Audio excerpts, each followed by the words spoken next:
D&D is to play it for a start, so you're doing the right thing anyway. Right, bot is starting. We are live. Well, kinda. Intro. If you want to check out the intro.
Ew.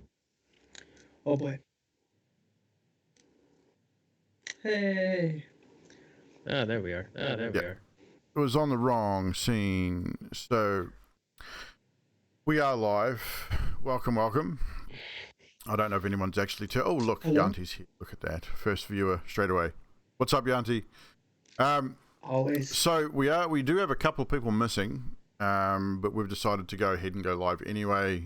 This is basically session 0, what we call session 0, which is basically an introduction session where we just hang out, we introduce the players, we introduce the story a little bit, and we go over some house rules, we roll some HP, and we do some it's basically just an introduction. If all the players were here, we would then, what I was looking at doing towards the end of this short stream, it's going to be a bit of a short stream today, but if all the players were here, we'd probably look at maybe doing a bit of a prologue leading up to the event starting the story.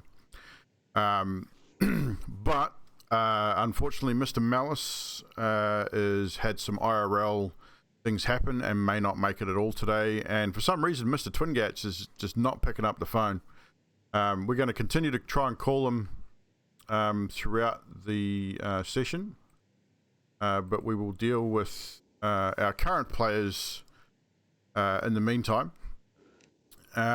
So immediately over here in this little box over here we have Savage, or aka the SPC. You guys have seen him in the chat. He started the campaign, the Paradigm Bold campaign, with us over a year ago. And obviously, due to IRL stuff for him, we had to drop him from the show, and this is why we picked up Yanti and Pekka. Then sometime after that, unfortunately, this young man had a rather nasty accident, which has left him confined to a wheelchair. He's still recovering, but recovering well, as you can see, and he has been able to rejoin us in this campaign, which I've designed specifically for the American time zone. And which is awesome to have Savage with us. So Savage, you want to just introduce yourself to our viewers? I'm Savage, or the SPC. I'm an incomplete quadriplegic, and I'm working on getting back to streaming and everything. So yeah, that's basically me in a nutshell.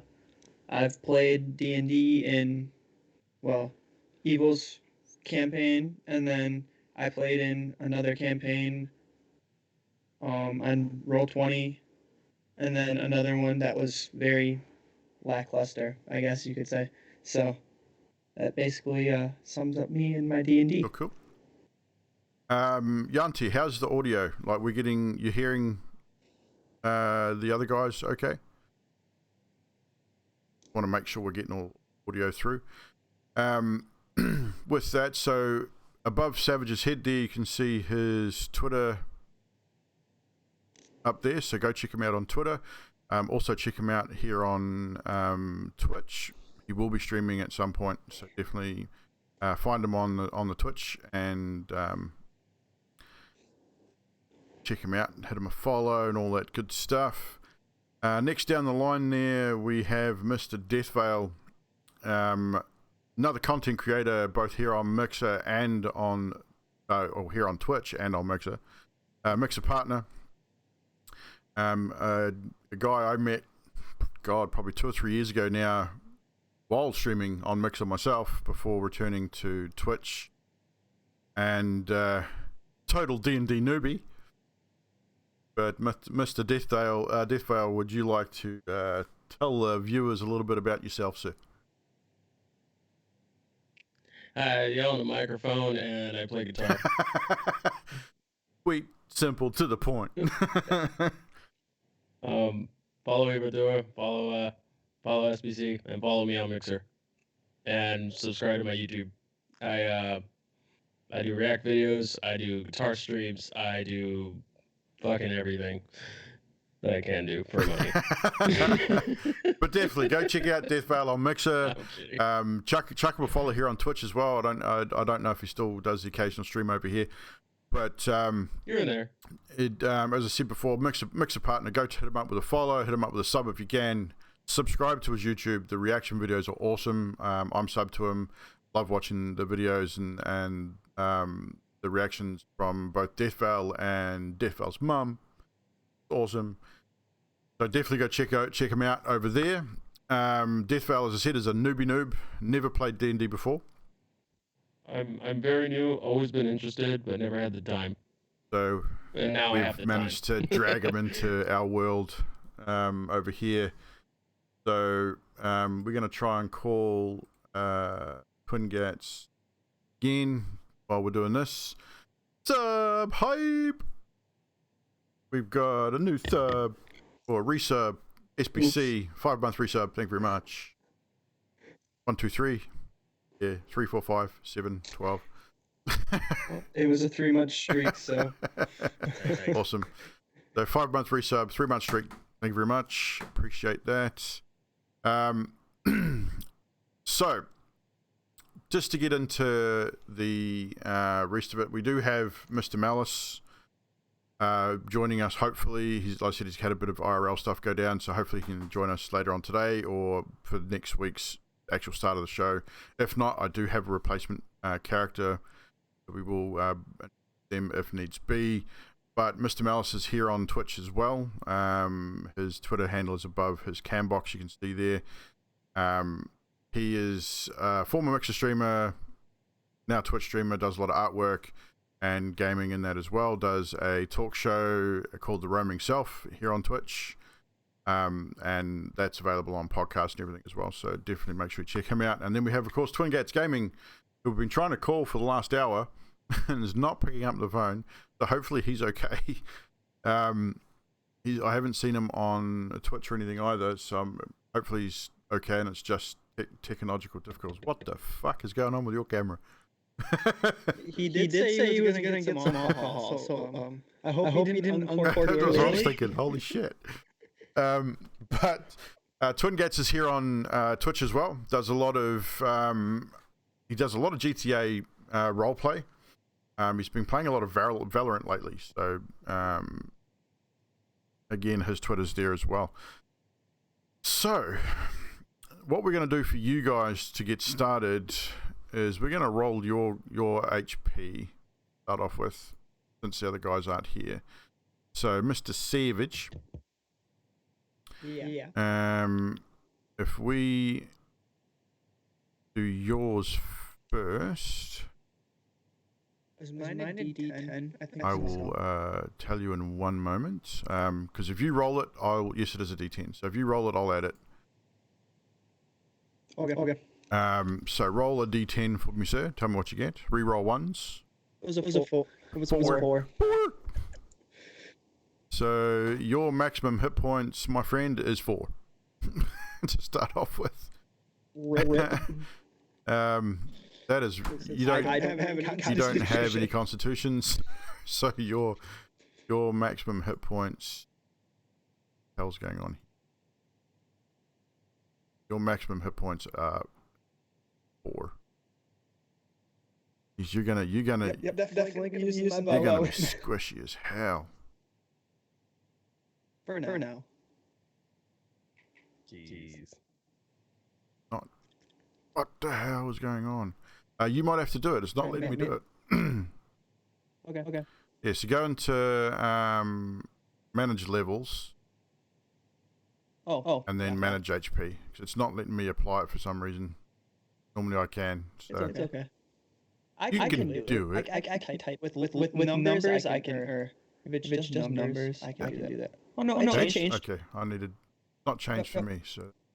Fish. No, it still isn't changed for me. Weird. What? Interesting. Now it's trying to say that it wants me to. What does it say? I'm going back. I just backed out. There we go. It's good on my side. One level ranger, 4 hit points. As long as it's good on your side, we're good. Yep. And on D&D Beyond overlay thing, I think it says. Well, I can't tell now. I can't see myself on there. Or is that me? No, that's not me. No, you're on the bottom. SBC. Oh, I can only see 3 because my thing's so small. That's why. It's okay. I have a small, TV. Well, it's formatting. Yes, as long as it's showing for you, that's fine. Yeah, it's good. I know why it wasn't showing for you. I put it on the wrong character. Oh, that's why now it's at 4 points. God damn it. I was wondering why now it's at 4 points. No, it's still not showing for me. That's weird. It's on my end. It worked for me. As long as it works for you. Anywho, so Mr. Grimgash, since you don't have a dice, we will use the Discord dice roller for you. So you, sir, need to roll I think yours is a 12. Okay, roll 1 D12. Yeah. No, yours is a D10 as well. Yeah. D10? Okay. So just exclamation point roll 1 D10, that's it. Alright. I'm a 2. Oh boy. You got a 2. Holy crap. I got 2. We're all gonna die. We're all gonna definitely die. The barbarian has 4 health. Wow. I'm guessing. Is that a good guess? Yes, 4 health for Grimgash. Oh gosh. Upon going into the game. Hang on. We're gonna have to do something. I'm gonna do a quick look up here because squishy people aren't good for this campaign. I think are they both echoey or just 5 plus 1? It's Or roll a D10. I think normally it's just a straight dice roll, but yeah, I remember seeing something from my health when I started. You could either choose 5 plus 1 or roll a D10. I think that's what it was. Or 4 plus 1. Maybe.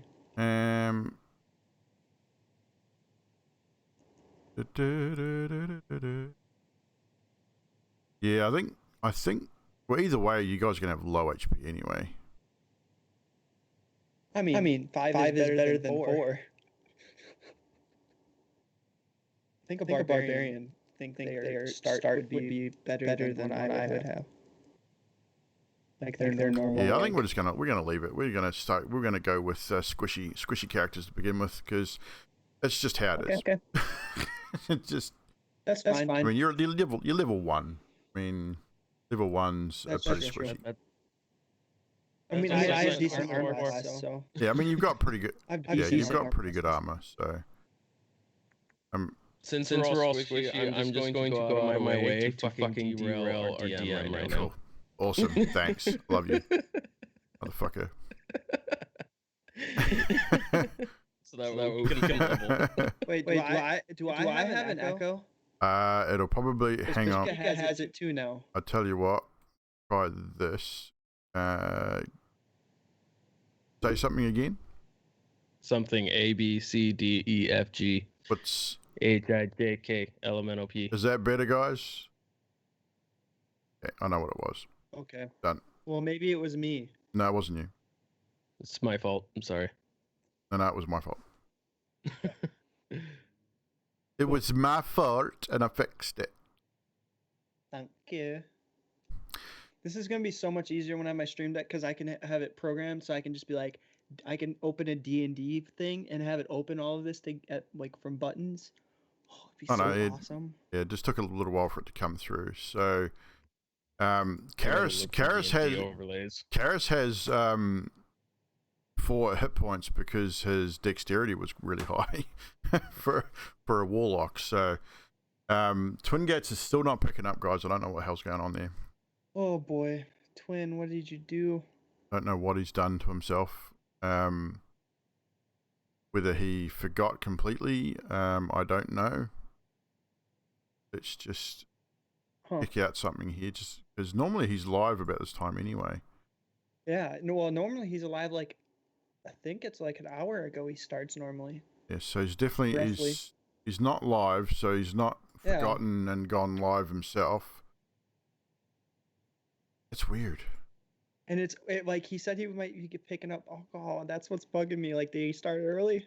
Well, what's bugging me is he's gone out and gotten himself into a fucking accident. That's what's worrying me. That too. But it does say he's online on Skype. That could be internet issues as well. Could be. You could try and tweet him. Yeah, I might have to.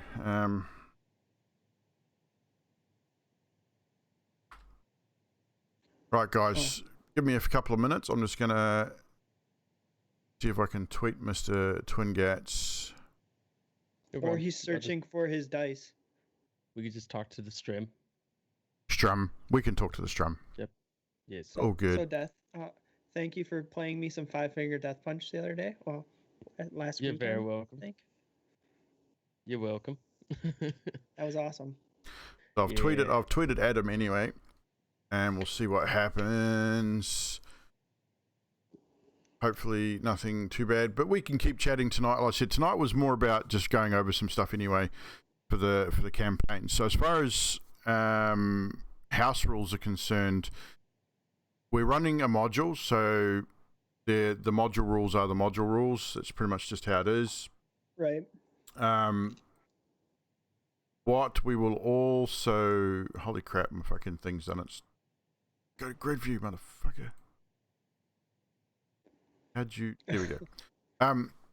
So, as far as house rules are concerned, there's a few house rules that I do like to use. First will be the way death saves are rolled. Normally what happens is when you are reduced to 0 hit points and you go into a state of unconsciousness, you would normally make your own death rolls.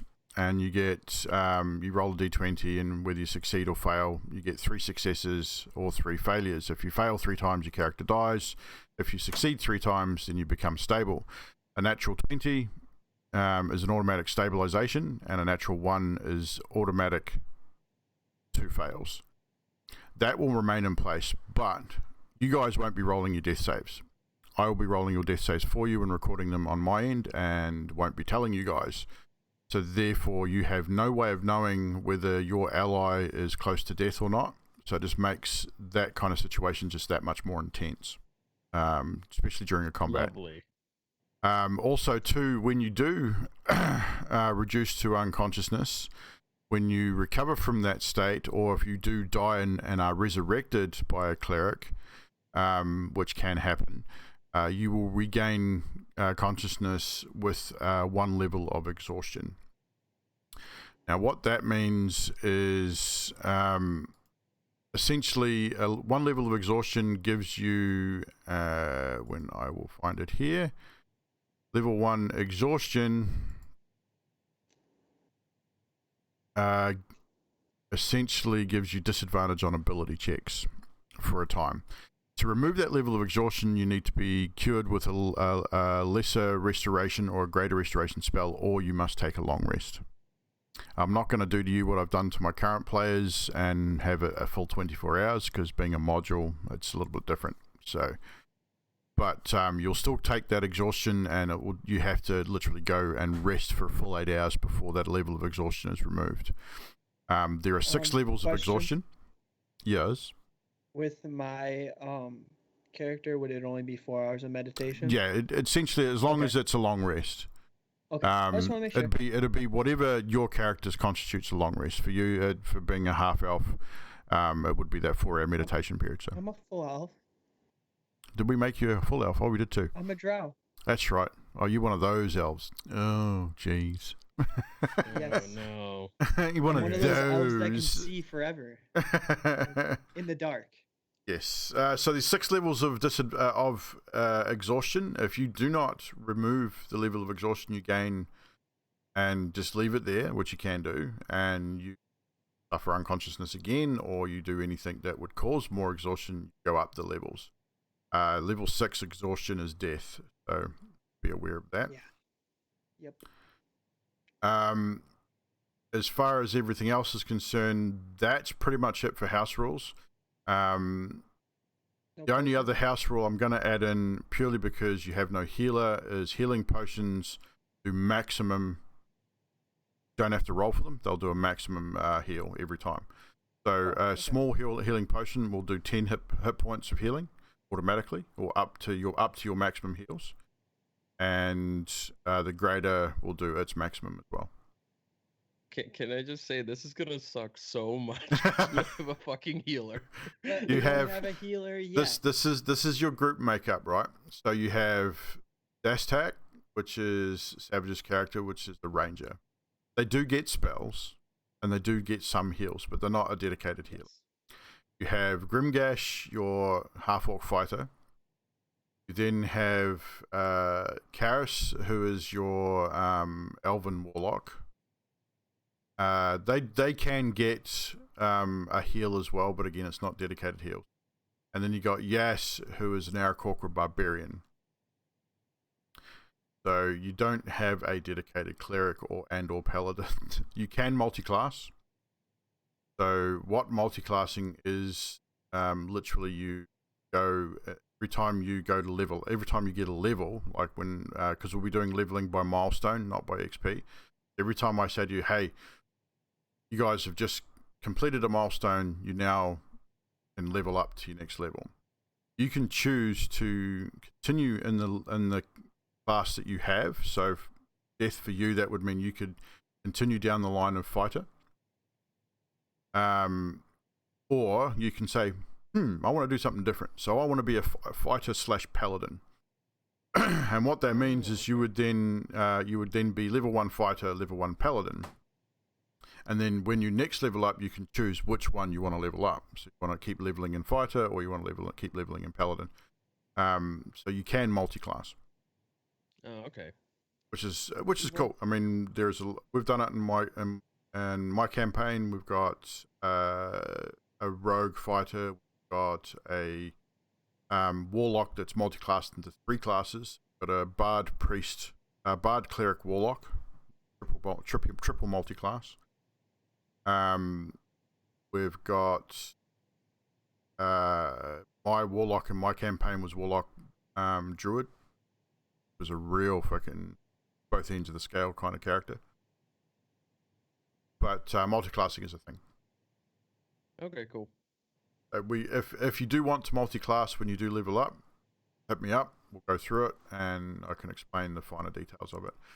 As you level as well, there'll be things that you will get on your character sheet, ability score improvements, and there are things called feats, which will give you specific abilities. Again, when you level, if you want to choose a feat, and go like say Death. I'll go through that with you the first time, so you're sort of familiar with the leveling up process. Yeah. And stuff like that. So, Okay. but Oh, yeah, that's so hopefully always my curse. the feats. Oh, feats are cool. Like, Feats are my curse though, because my character needs stats improvements. well, yes and no. I mean, feats. You don't need stat improvements. Stat improvements definitely help. Oh, twins here. Yay, twin!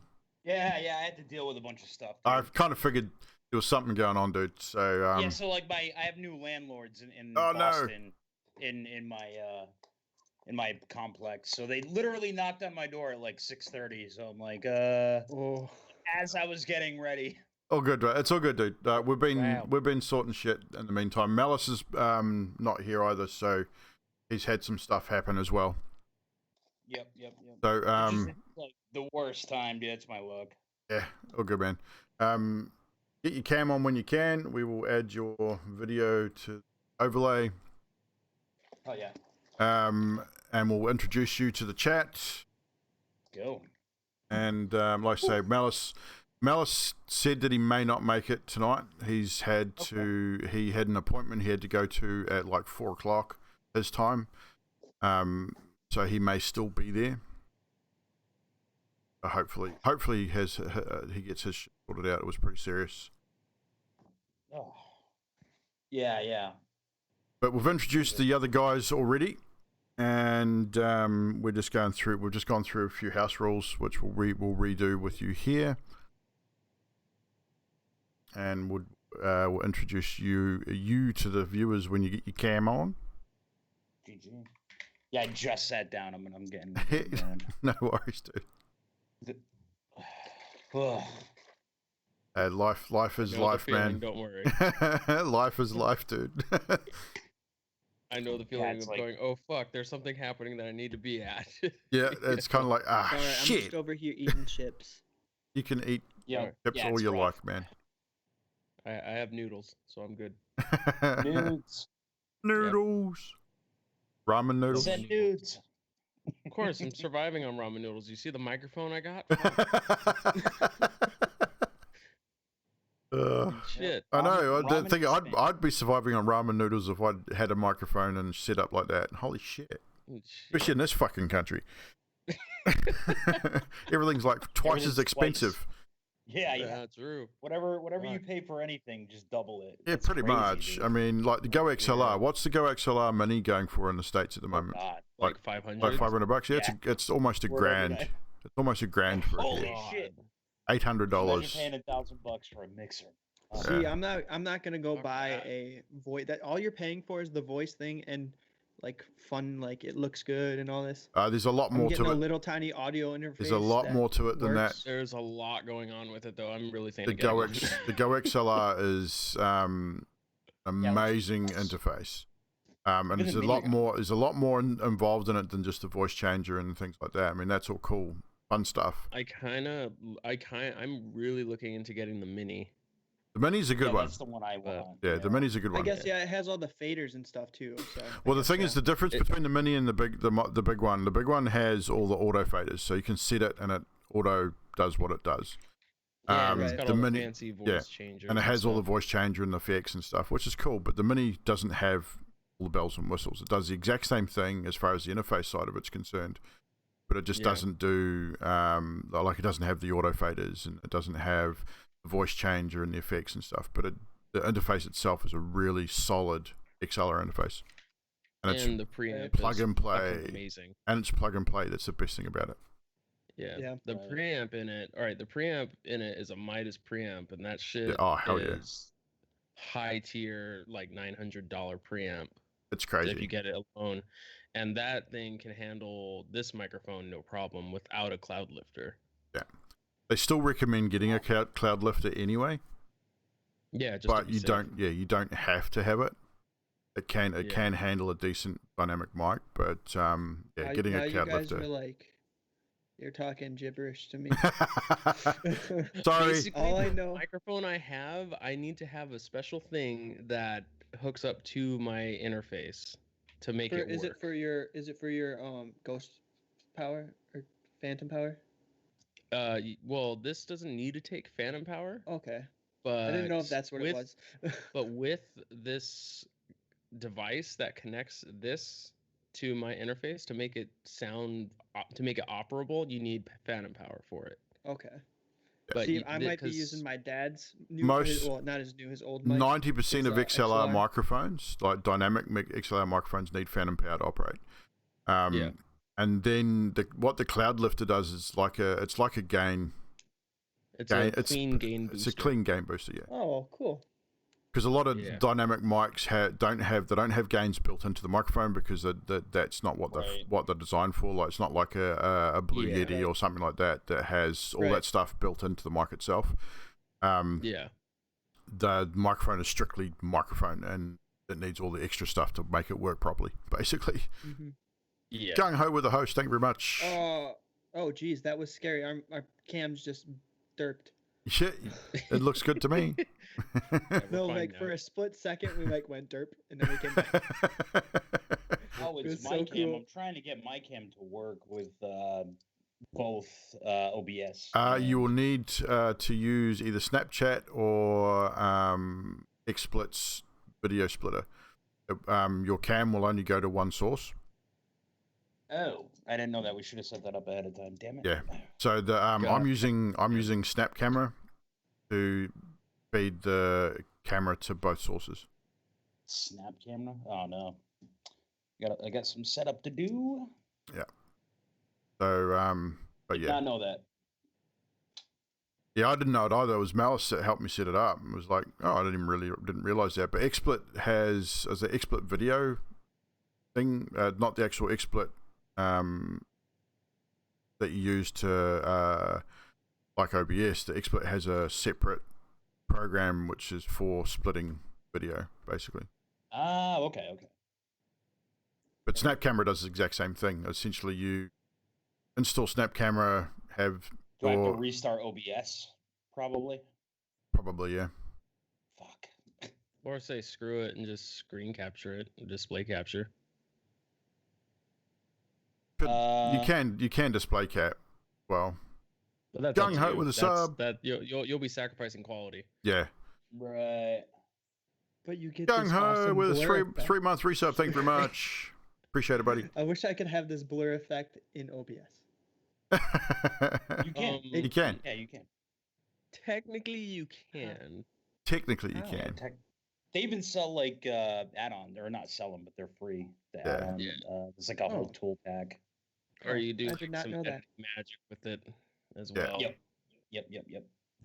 I mean, we can set up the whole SnapCam thing for you now, Twin. It's easy. I'm installing it. Yeah, it's a real easy thing. So it doesn't take long. I mean, you'd have to shut down OBS initially to get SnapCam running and get because what you're gonna have to do is add on your cam source. You have to select Snap Camera instead of your camera, and basically SnapCam points to your camera, and then OBS points to your SnapCam, and then same with Skype. Yep. Skype points to your SnapCam. Yeah. Okay. So essentially, Snap Camera has to be running with your cam selected. You don't have to run any of the filters and overlays. Like Snap Camera, for those that know what Snap Camera is, you have all of these cool looking things that you can do. Like I can do it here and make myself look like the Grim Reaper. Yeah, those are cool. Yeah. You don't have to have that stuff running. You can just have it pointing directly to your cam. So was there a bird? That'd be cool. I don't know. You could, there might be, dude. Honestly, you might find something like that. I mean, I don't know. Well, I tell you what. There's an orc. I can make myself look like an orc from World of Warcraft. That's cool. Is there one to make me look like a little girl? No. Why would I want to look like a little girl? I want to look like an anime girl. God. Same. You guys are fucking weird. I want to look like one of those Ahigo girls. Yes. Ayayo. I can look like Gene Simmons. Oh boy. Oh God. Okay. But can you do the tongue? No. I'm not even going to attempt that shit. All right, let me restart my chat. It's all good. Like I said, this show was more about sort of introducing you guys anyway, and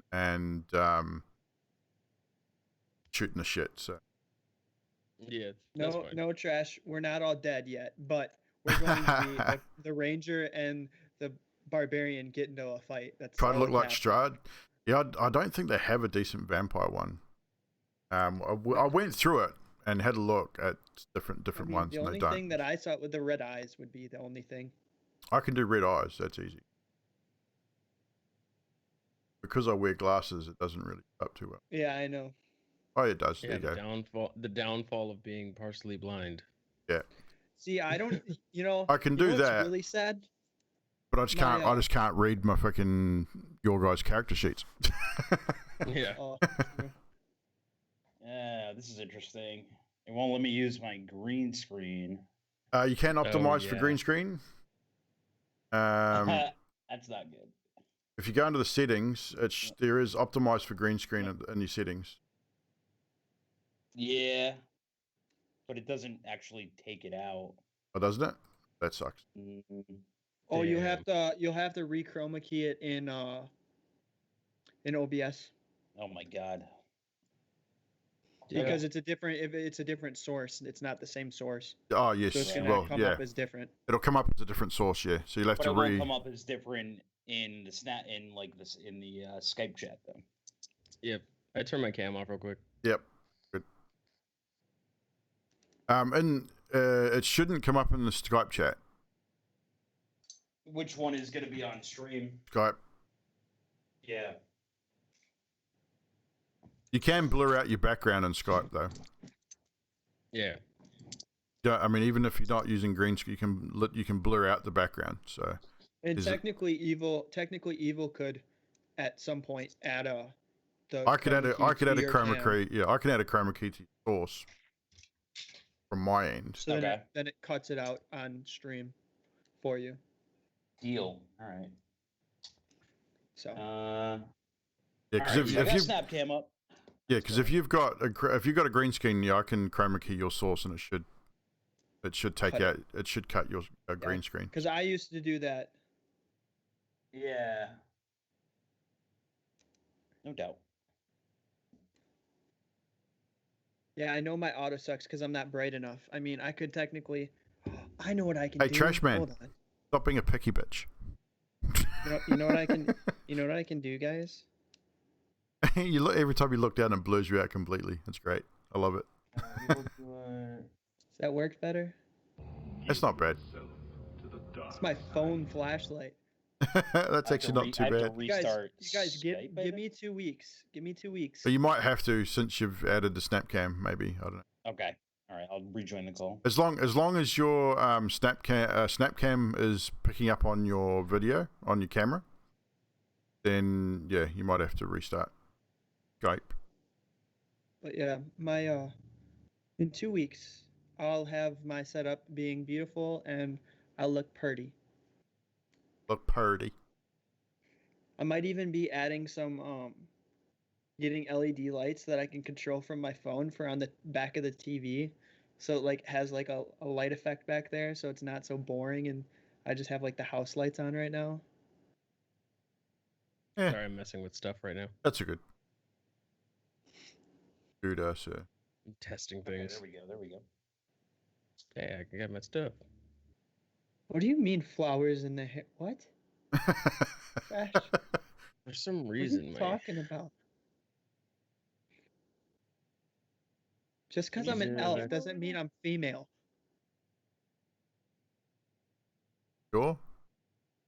Yes.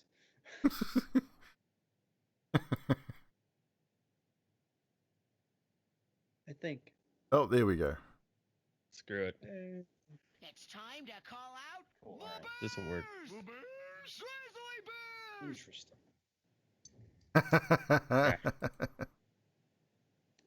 There you go, Yanti, just for you. NDI source. This one will be Mr. Twin. What's up, guys?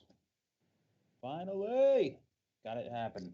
Got it happening. Now I got to figure out which one is you. I think that's you. Be prepared, people. There he is. Giant twin gats. Search bird, but there's no bird. Bird is, don't worry. Put you in that window. We'll be more prepared next time. I was prepared for this. Honestly, I knew exactly what was going on. I knew we were going to be having some issues. This is why I wanted to do this one tonight. No, I know. And do the actual show next. The actual show will start next Wednesday night for you guys. So let's chuck in a chroma key and see if that works. Kind of works. Might have to make some adjustments here to see if we can get this looking right. That's pretty good. It's not bad. That'll work. I'm thinking about getting one that attaches to my chair. There we go. We have I didn't know another that. camera. Cool. So we are live twins, so you should be able to see yourself on the channel. You are. I'm gonna pull everybody's channel. You're in the box. Oh, you want me to do chroma key you as well? God damn it! You don't have I didn't even realize that. I can chroma key you too, sir. Boom. Now I just need a green screen, and we'll all be. You just gotta crop me. Yeah, I need to be cropped too. I'm building a background right now for to get my cam box back. I have a nice this little You're about as cropped as I shelf can get. going on in the back. I gotta line it with like I LEDs. I can crop you down a bit. Now I feel like a pleb. I didn't even realize that we can have whatchamacallits green screens. In Yeah, well, because I can in, chroma key you, so that actually works out pretty well. And I've actually got a background behind the cam boxes too. So perfect. Which was just in case I was going to chroma key, which I decided not to go with green screen on this particular occasion. Yeah. So. Dude, literally, these new landlords knocked on my door, and I was like, "Oh fuck, I gotta clean." Right. I just started cleaning the whole house. Right, chat. So we've now been joined by Mr. Twingats Gaming. His Twitter handle is above his head there. You can see. Go check him out on Twitter. Check him out here on Twitch. Twingats Gaming here on Twitch. Make sure you hit him up with a follow. Twin, could you just introduce yourself, socials, about your channel, about what your main content is, and your D&D knowledge, please, sir? Oh, my D&D knowledge. Let's start with that. 0. I mean, it's enough, man. I mean, I have friends that are into it, and my ex and I used to play at home, but nothing like real D&D, you know. Just kind of messing around. I'm a toy collector, toy painter. I like the side of like the miniatures and stuff. Kind of draws me in a little bit, you know. Let's see. Sorry, I'm setting everything up here. I forgot about Twin's thing. I just have to bring my camera back here. But yeah, man, I was a mixer streamer for 3.5 years. Loved it, still love it, still have a lot of friends over there. And then just decided that my content nowadays probably has more of a home on Twitch, so we switch platforms with Grand Theft Auto. I usually mainly play Grand Theft Auto RP. So I think that'll give me a little bit of an advantage as a newbie doing RP stuff. Cool. So next thing we need to do is we need to roll your hit points because we've done the other gentlemen's. So, do you have physical dice, sir? Who's that? You. I do, but I didn't get a chance to find it. No worries. So if you go to the Discord, and go to the Curse of Strahd text channel, we have a dice roller bot in there. So all you got to do to roll the dice in there is ! Roll space and then the type of dice you want to roll. So for example, we're going to be getting you to roll. I gotta set my camera up here. Yeah, we need you to roll a d12. Okay. So in Curse of Strahd text channel, all you do is type in !roll space 1d12 Okay. and hit enter, and I will be able to see your roll, which is really good. Yeah, I gotta hop in the Discord here. Let's see. All good. So essentially, what we're going to be using sort of a combination of Discord, Skype. Most of the stuff will be going into Skype. Skype text channel, I'll be putting any handouts that I need to give to you guys, things like that. Discord we're using for the dice roller until you guys can get physical dice. If you want to, you don't have to. Physical What's dice. the command? !roll space 1d12. Oh, okay. 1d12. Okay, there we go. There we go. So you got 12. I You got a don't even have Discord open maximum. right now. You don't need it for today. It's all good. So you rolled a 12, a maximum roll. That is awesome. That's good for us. So I've added that to your sheet. Let's see if D&D Beyond's gonna play nice. So you guys are safe. Your tank has maximum hit points. Thank goodness. Good. So you're good. So now we've just got to wait for Karis. I might even do Malice's for him since he's not here, and I'll make a physical roll for him. Manage hit points. He's got a D8. Oh boy. Got a 7, so he's done pretty well too, and he's got high dexterity, high constitution. He's got a maximum hit point of 10. Appreciate you. Are you live, Twin? I am now. Right. So, barely guys, as well, those chats, if you want to watch the entirety of the stream from different perspectives, rare drop. Oh, yep. Yeah. Google search rare drop. That's what I use. Yeah. Literally, you can watch any streamer from any platform in the same window. There's options there. You can have the chat integrated. You can separate the chat. It's a really cool place. It means you can watch Twitch/Mixer streamers all in the same window, and it does count to their viewer count. This site is now integrated with both Mixer and Twitch to allow those viewers to count to your live viewer count. So it is a great place if you watch multiple streamers and want and go, oh, but I want to be able to support everyone with my view. Well, now you can. It's actually really cool. Yeah, it's great. I don't know if that hit point has taken effect. It seems to be a little slow. Anywho, we'll sort it out. Yeah, it hasn't yet, but on the overlay, I guess I'm saying. It's called Rare Drop. I can't remember the exact link, but just Google search Rare Drop. So RAREDROP. I'll pull everybody's stream up. It's cool because you actually don't even need to type their name. You can actually type it like right in the address bar. Yeah. So nice. if you do like T Evldoa /M Deathveil, it'll Yeah, it's an awesome. Yeah, it's cool. You don't even need to do it through the UI anymore. So I wonder why. Weird. Yeah, whatever. This hit point's just not taking effect for some reason. It worked for me. Yeah, well, it worked on yours perfectly, and Works for me. I think what's possibly happening is just it might be D&D Beyond. I know they've been doing some updates. Recently, it'll change when it changes. I've got a lot of windows open from them too, so I'll just close all these windows. Are you live right now, Dylan? Yes. No. Oh no, okay. Death and Savage are not live at the moment. No.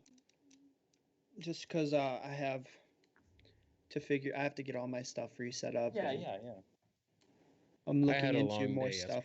yesterday. I get it. Ooh, I love this overlay. This is great. I love it, dude. That looks awesome. So, we'll just leave that sitting there for a minute, and hopefully that'll take effect. 10 equipment. What's next? Come on.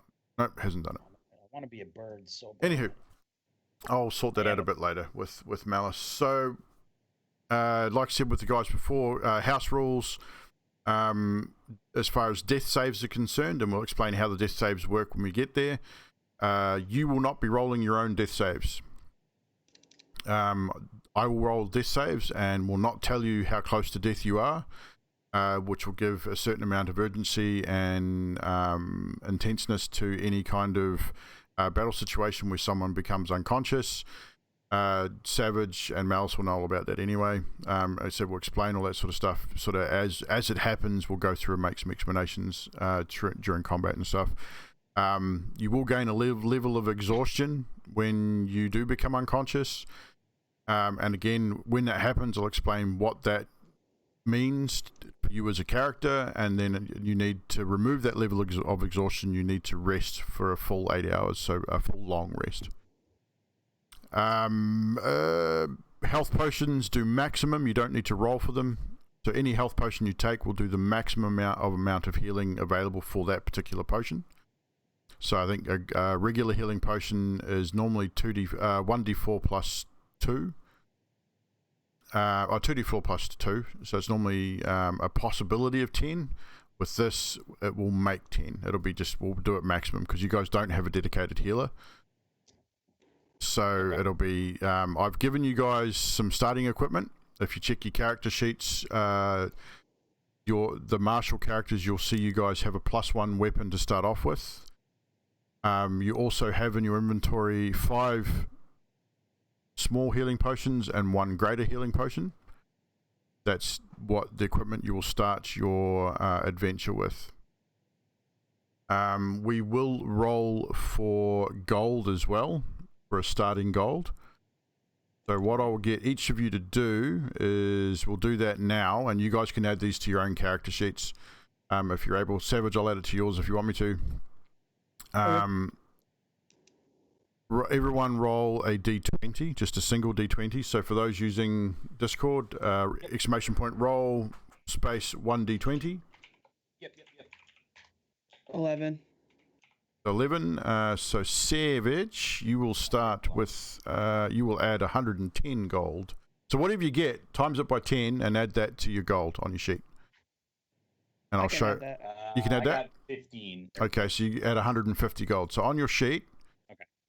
I will just bring some sheets up here. Gotta go to manage and then, right? Nope, you don't even have to do that. I will bring up Karas's sheet and show you. So if you go to your equipment, and you'll see on the right hand side there currency. If you click on the currency, you'll see it'll bring up a box on the right hand side, and then you'll see all the list of your currencies, and then you'll see adjust currency. There'll be a whole bunch of boxes there. In the gold box, type in the amount that you just rolled and click add. So we only rolled once, right? You only roll once, yeah. Okay. There we go. So Twin Gats, you will add 150 gold to your... Yep, so I have a total of 165. Awesome. Death, you rolled 8, so you'll add 80 gold to your sheet. Dang it. I should have 120. Still good, just adjust it if you need to. I will roll Malice's. Malice is a poor fuck, he only gets 80 gold. Oh no. I was supposed to be poor, but... Well, it's the thing, because because of this particular campaign, you guys are going to need some gold to start. Well, my character also... And technically, as far as Prologue's concerned, you guys have just completed a task for a nobleman and you've been paid. So this is why you have extra gold. So that's part of the Prologue story. I did really want to get into it today, but with Malice not here, we probably really can't. Because it's going to involve an element of roleplay. So what we'll probably do is pick up on we'll start with the prologue at the start of the next session, and that'll lead straight into the story. So it'll be prologue straight into session 1. which will work pretty well anyway. So just to give you guys a quick rundown, background behind the Curse of Strahd as well. The Curse of Strahd campaign was first introduced into the D&D lore back in the late 70s, early 80s. The original story was written in book form, almost like the Pick-a-Path stuff that we used to get when we were kids. From there, the iterations of it have changed. There's been so many different iterations of the Ravenloft story, which is what it originally was. Castle Ravenloft, you've seen it, and there's been standalone video games based around Castle Ravenloft. There's been D&D style games adding the Ravenloft story into the D&D games, either Beholder and stuff like that as well. Then obviously it's come through in its latest edition, which has been called The Curse of Strahd. If anyone knows the story of Dracula, Bram Stoker's book, essentially that is Curse of Strahd. It is based, the whole thing is based on Bram Stoker's Dracula. So that'll give you an idea of the story behind this particular campaign. You have a master vampire. He's obsessed with a woman that's pretty much the reincarnation of his lost love. He is in control of this particular area. There's a great big castle, and shit has hit the fan, basically.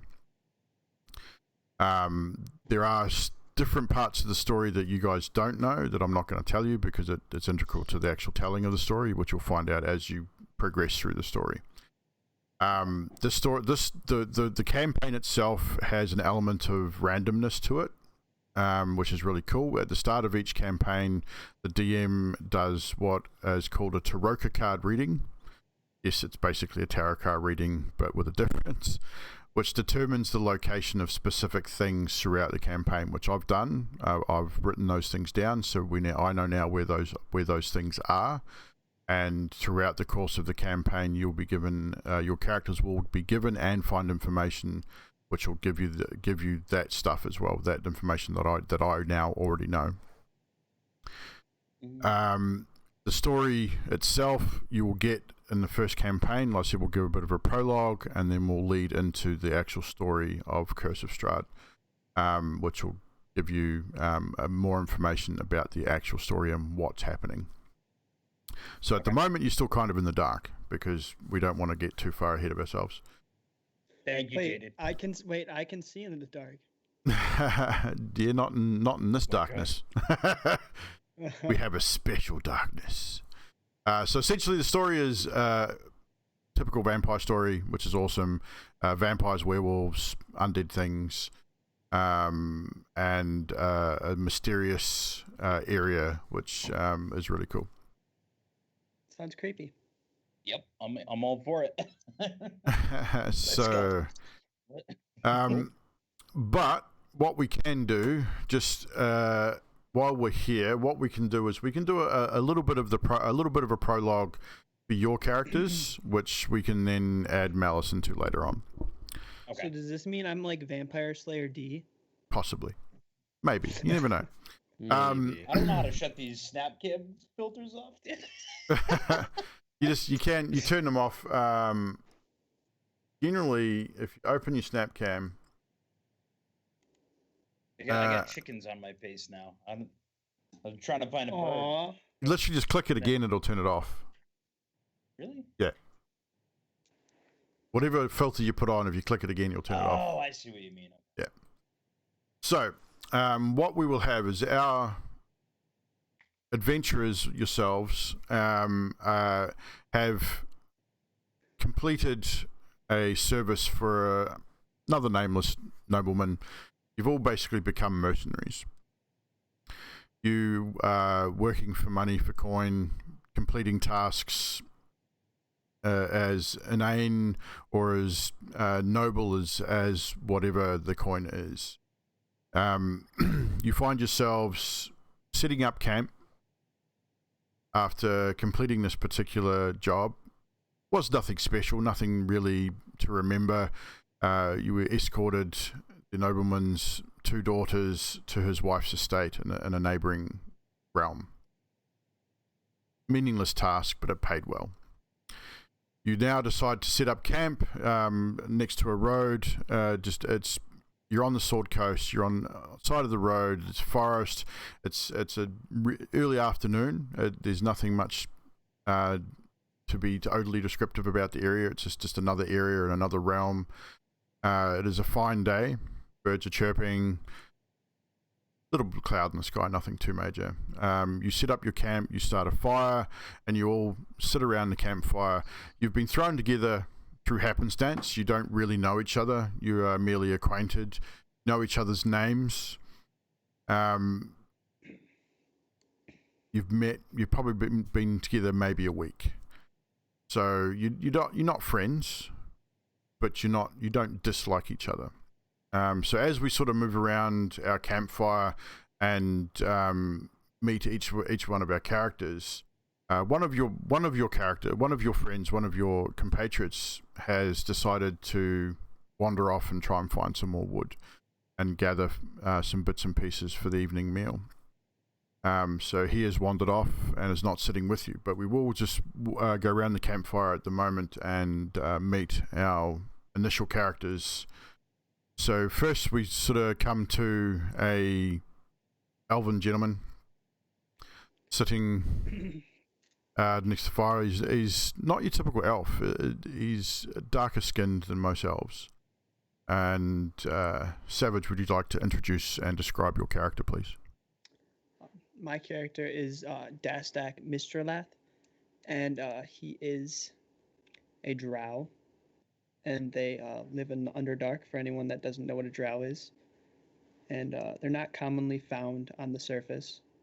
So that's kind of odd in the first sense. So he has like a purplish, grayish kind of skin with pale gray, bluish eyes.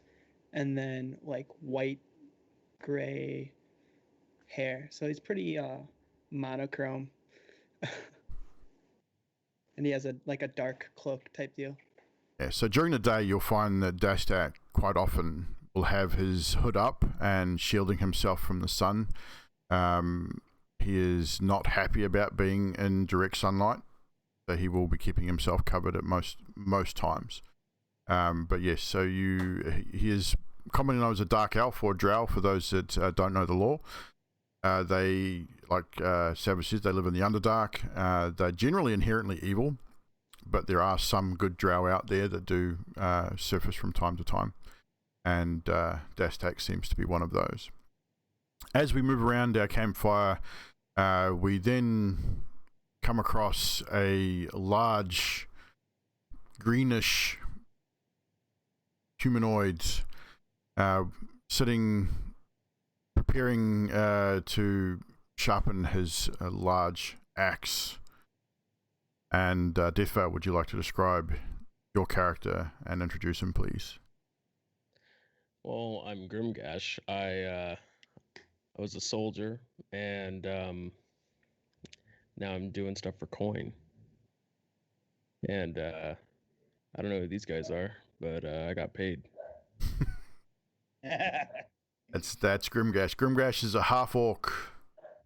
He has dark hair, pale green skin. He has green eyes as well, as I believe, sort of green yellow eyes.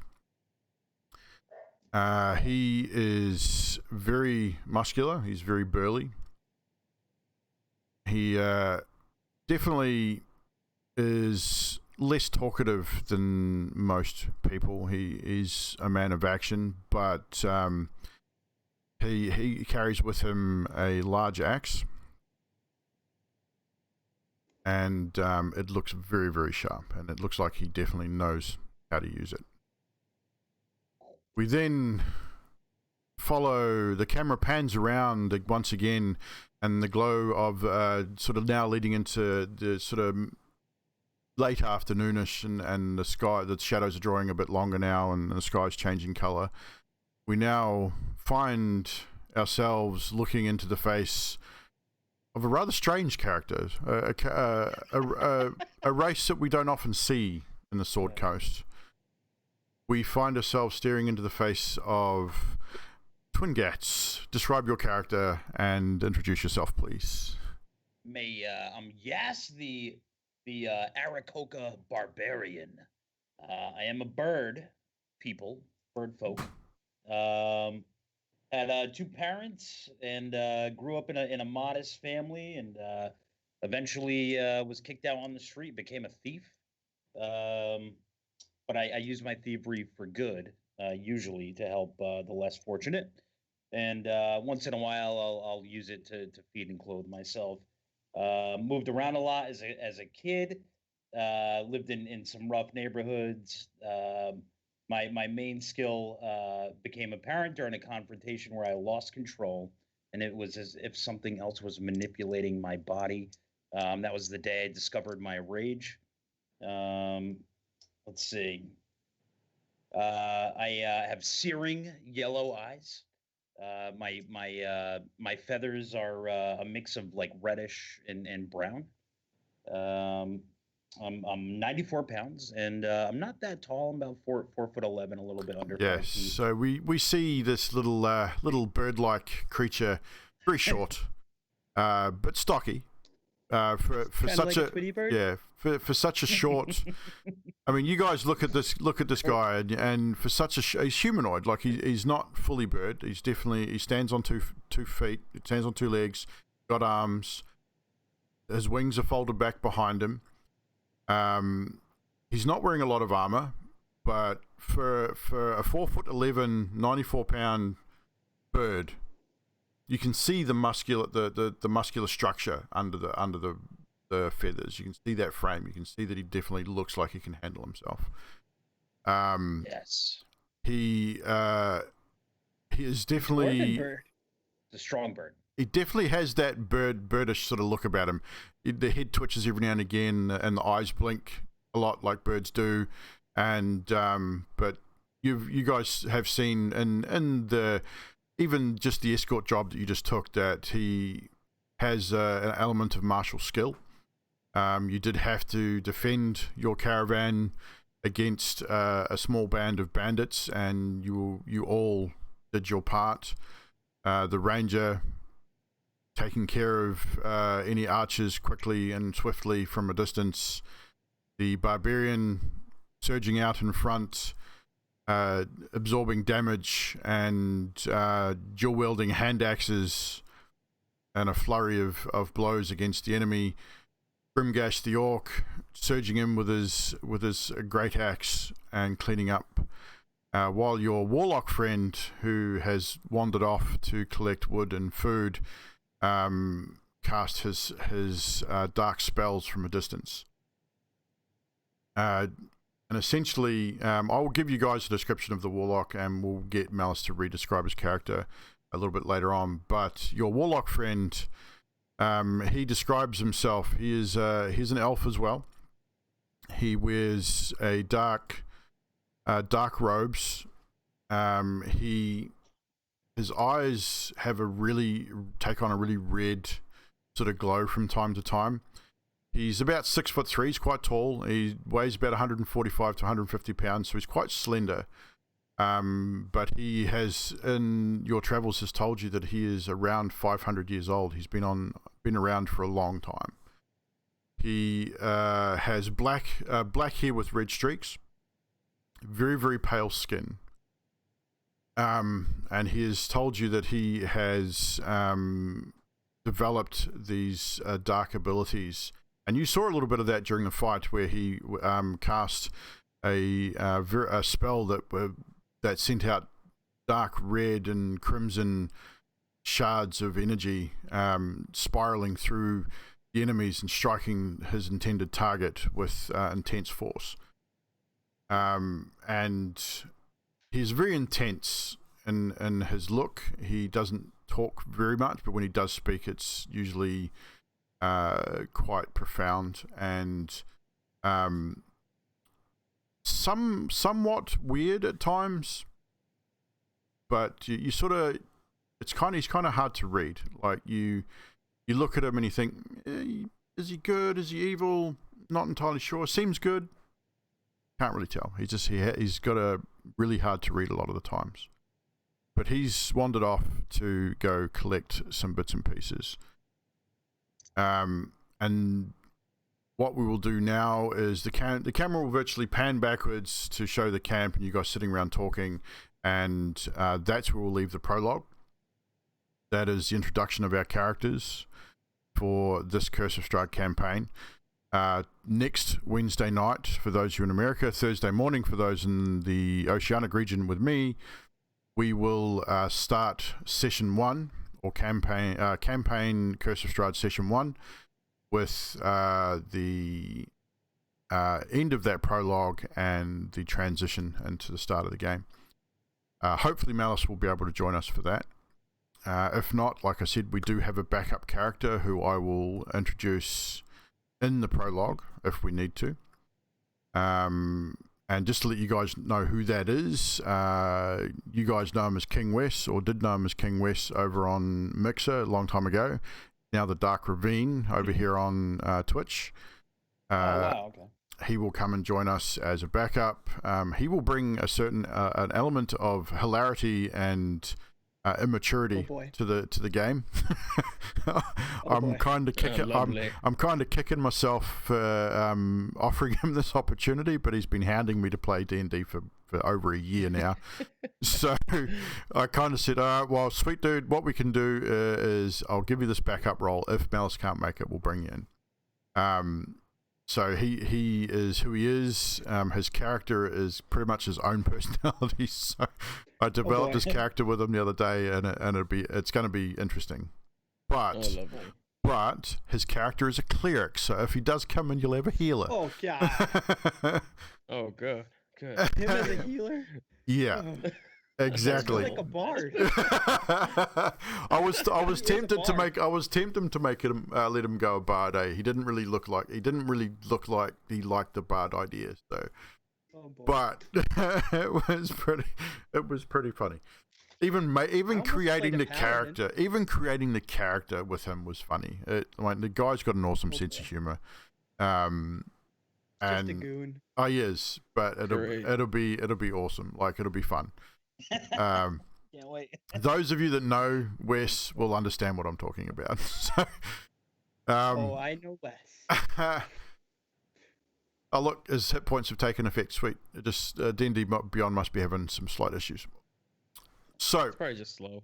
it is. I think. D&D Beyond's just slow because it's all being used forever now. Yeah, At the moment with lockdown, at the moment, yeah, it's kind of everything's sort of on go slow. So with that. I don't need to set up Malice's camera because we did that ahead of time. So he's all set up. So that's awesome.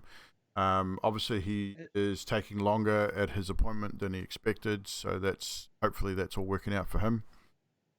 I think Yanti hit it on the head. The pervy preacher, you're not far wrong, honestly. With what he has in mind, you're not far wrong, honestly. Oh, so yeah. You better not touch my butt. But before we finish this up, I mean, like I said, I knew it was going to be a bit of a short one tonight, or today. Before we do anything else, any questions from you guys thus far, player wise, character wise, anything? Any questions you got? Now's the time. I have a question. Yes. Can I eat the chicken? You can try. The great thing about D&D is you can certainly try anything. Okay. I will make you if you want to try and eat the chicken. If you want to try and eat the chicken, you can fletch your own arrows if you wish. You will make skill checks. A soapy-like substance. Can I fletch my arrows with the chicken? Anything's possible. This is the world of D&D, my friends. Anything is possible. And this is the great thing about Dungeons and Dragons. Your limitation is your imagination. Anything you can think of, we can either do or not do. Even if it's impossible, we will make it. I'm not going to turn around and say, no, you can't fucking do that. Because that's not I started making a bow. That's not the DM that I am. If you come up to me and say, I want to do that, and I think, okay, that's actually physically impossible, I'm going to go, okay, well, you make this skill check to see if you can do that. Then I'm going to set a difficulty class so fucking high that it will be impossible, and you will fail spectacularly. So that's the world of D&D, where everything, as long as you're not doing things outside of the physical realm, like as an example, you want to run up a 40-foot wall and then get to the top and do a 540 backflip and land on a horse. That is physically impossible. But I'm not going to turn around and say no, you can't do that. That's just stupid. I'm going to turn around and say, well, okay, let's roll a dexterity check to see if how far you can get up that wall before you fall flat on your face. And you'll roll a dexterity check, even if you rolled a natural 20. The DC is going to be like 35, which is impossible. So you will get halfway up, you will slip, you will fall, and you'll fall prone and probably break a hip and take damage. So things like that. I mean, everything is about your imagination and what you can think of in any given situation, whether it's combat, whether it's role play, it doesn't matter. Your imagination is your only limitation. Who's the carpenter here? Because I'm going to do that and I'm going to break my neck. You have to make me a wheelchair. And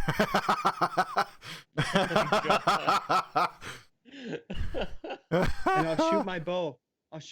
I'll get a crossbow and shoot it from my chair. Are we channeling some Vikings here, are we? Battle. Yes. We'll roll you in through the front line. Mr. Ivar the Drow. I am Ivar the Boneless. Bedastek the Boneless. Yes. But yeah, so like I say, the Curse of Strahd is a very well set out campaign. There will be some. The only thing is, I'm not going to push you in any specific direction. The directions in which you travel are the directions you travel. There will be certain things to guide you in specific directions at times, purely because you have to go there to complete a specific task. Like at the beginning, I'll be pointing you in a specific direction, because if you go anywhere else, you'll die, more or less, because of your level. So the direction, like if it feels like I'm pushing you in a particular direction in the start, it's because I am, because I need you to go to a particular place to get through the first 3 levels of your characters. If you don't go to this place, you will die, because everything in this place is going to kill you.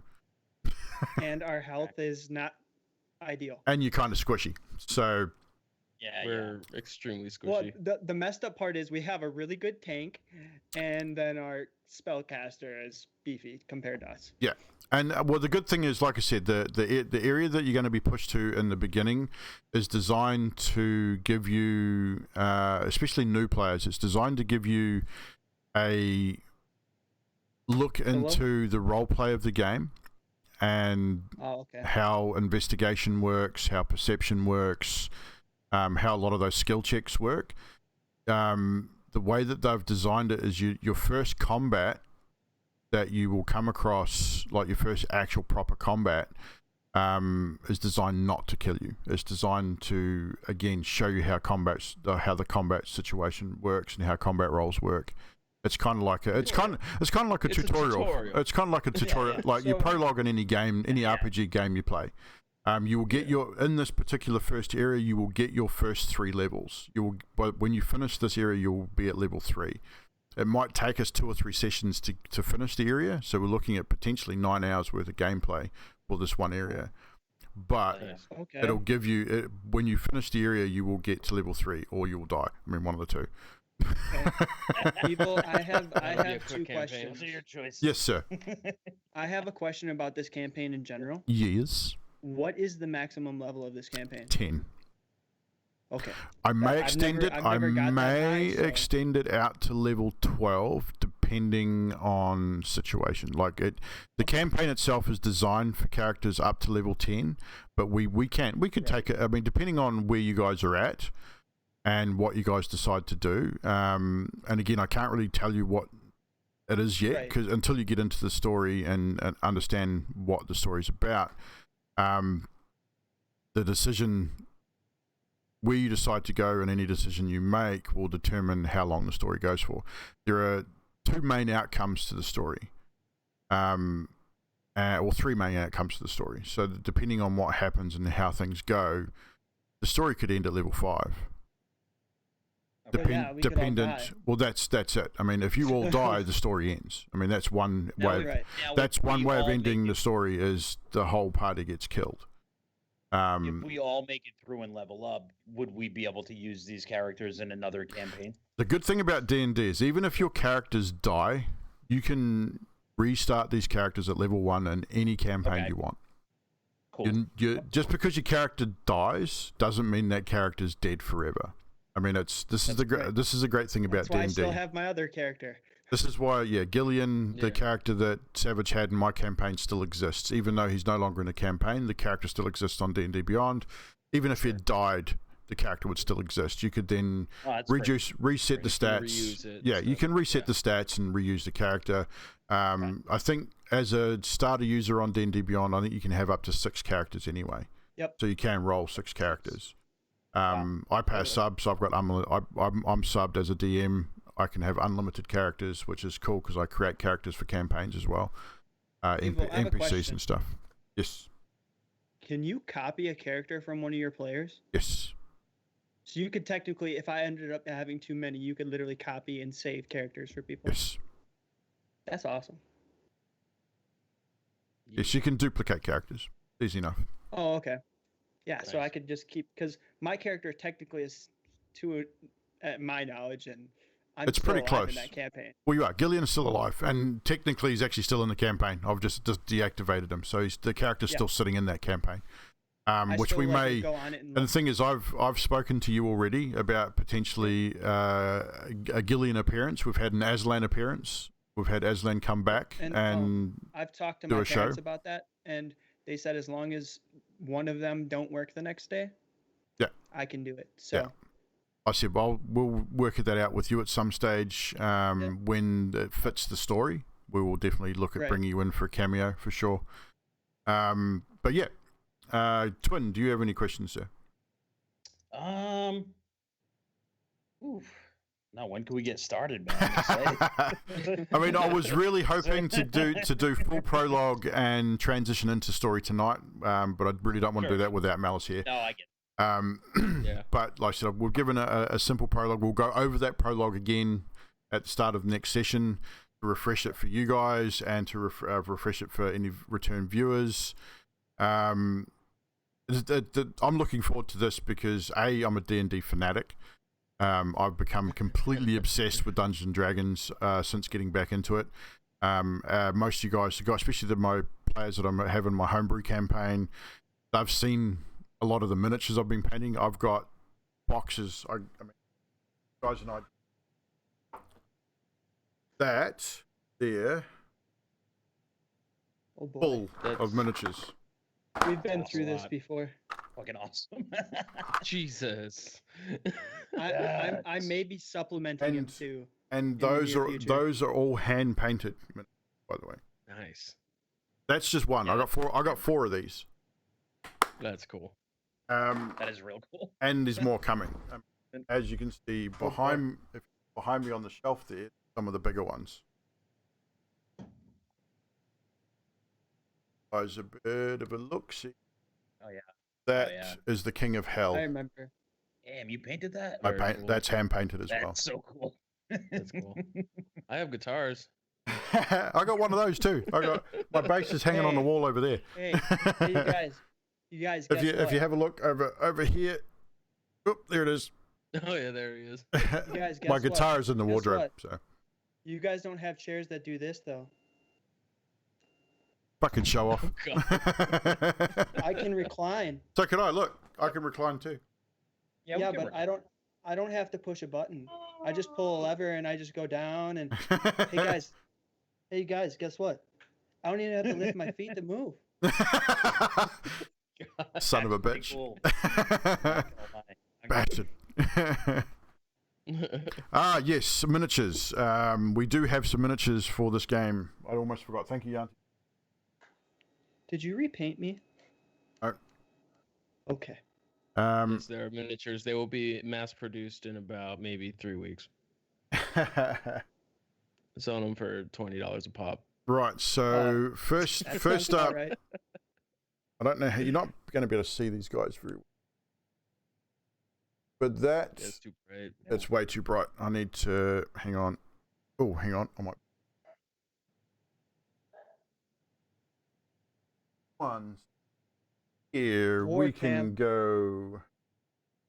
Let's see if this is going to work. My biggest fear is I'm just gonna start. Have a look at the stream, guys. I love painting toys, dude. It's so fun. I have a ton, but like art toys, and now this is like gonna be a different direction. And it's gonna suck me in, man. Yeah, it's gonna. If you take a look at the stream, ladies and gentlemen.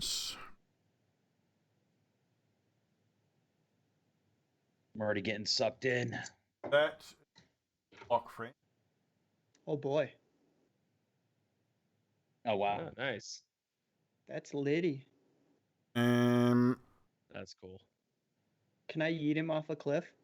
I love the purple, dude. That's really cool. I don't know if you can, but I probably Have can. our dash. Ooh. Nice. Oh boy. That's the Grimgash mini. That's the Grimgash mini. Our ranger. Oh boy. Wow. Purdy. We don't have a Aarakocra mini yet. I have ordered 2. They are coming. I'm still waiting on shipping, but at the moment we're going to be using just a Barbarian mini for Yas until the Aarakocra turns up. Wait, is this name Maris? But that's the Show us the chick. Barbarian Oh, okay. moment. But wow. what I can do is show you the picture of the Aarakocra mini. When I bring it up on... Yeah, I think I'm going to order one tonight, too. That's Gotta pretty cool. bring up my email here. I want a little, like, trinket for, like, my first D&D campaign, you know? I got to order one. I actually, like, coincidentally bought the same mini for my original character with Evil. Mm-hmm. I went to the store and actually bought it, and I didn't even know. He didn't even have it yet. He got it, and I was like, It's cool. "Wait, Yeah, I it's have weird, that man. one." Oh, the Aarakocra is going to look really cool because 1 sec. I found Knowles' minis, which is the official WizKids miniatures, actually released this Aarakocra mini finally. So if you look on the stream there again, we can see. So those are like the official ones from the mini market. These are the official miniatures here. So if you have a look on the stream there, you can see the Aarakocra. He's got a little spear and he's flying and he's got his wings. The other thing is a harpy. Don't worry about that. But I've got 2 of those coming because I wanted to have a couple just in case, and I wanted a couple of harpies as well. But so that will be the Aarakocra mini when it arrives and I get it painted. So as soon as that arrives, I'll be painting it, and we'll be using that for when the time comes. But in the meantime, we'll be using the Barbarian mini. The Priest mini will be. I've got a mini for that as well in case Malice can't make it. I'm back. Cool. So, but yeah, so Miniature Market in the US is where I get a lot of my minis from. Again, it depended on exchange rate and shipping at the time. You can't be a harpy, Yanti. Harpies are evil. I'm gonna have to do. I'm probably gonna have to do an character. Yeah, I was Kinku's not too bad. Those are they're kind of cool. Yeah. Because they have to talk in like. If you want to look, I mean, looking at the races that are available in D&D, they've got so many new races. Nika produces these? I didn't know WizKids. Yeah. That's cool. So at the moment, with what's available in the entirety of the 5th edition series of D&D, we've got Dragonborn, which is basically a half-dragon, dwarf, elf, gnome, half-elf, halfling, half-orc, humans, tieflings, which are a half-demon, Aarakocra, the Genasi, which is these four iterations of the Genasi. It's an elemental class. So you've got air, earth, fire, and water Genasis. You've got the Goliath, which is basically a half giant. The Asimar, which is half angel. Bugbears, which They're inherently so cool. they're evil too. They're like almost like half bear, half human. Furbolgs, they're kind of cool. The goblins, hobgoblins, kinkus, kobolds, which are a dragonkin as well. The lizard folks, tabaxi, which is a cat people. The tritons, which are a construct. They're not even human by any means. And then you got the Yuan-Ti pureblood, which are humanoid snake folk. So these, and the turtles, which is basically a turtle. Then you've got changelings, which is what Trashman's character is in my current campaign. He is changeling, is the ability to change form and look like anybody. The Kalishtar, which is again almost a half angel type being, which is what Nutty's character Neymaris was in my current campaign. Then you got the Shifter, which is another shape-shifting type character, and then you got the Warforged, which is a construct as well. Wow, Nice. I like that cat people. The Tabaxi's kind of cool. Oh, and Wait, you got aren't shit, there- we got more. We got the Gith, which is kind of goblinish. The Centaur, which everyone knows what a Centaur is, right? Half horse, half human. Yeah. The Loxodon, which is an elephant, humanoid elephant. Yep. Wow, that just I mean, how do you get a humanoid elephant? That's just mind blowing. Well, you see, you get a giant.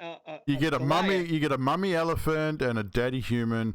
No, Goliath. a minotaur, which is I'm- again I'm half playing bull. Minotaur. Minotaur's kind of cool. The Simic hybrid, which is I think the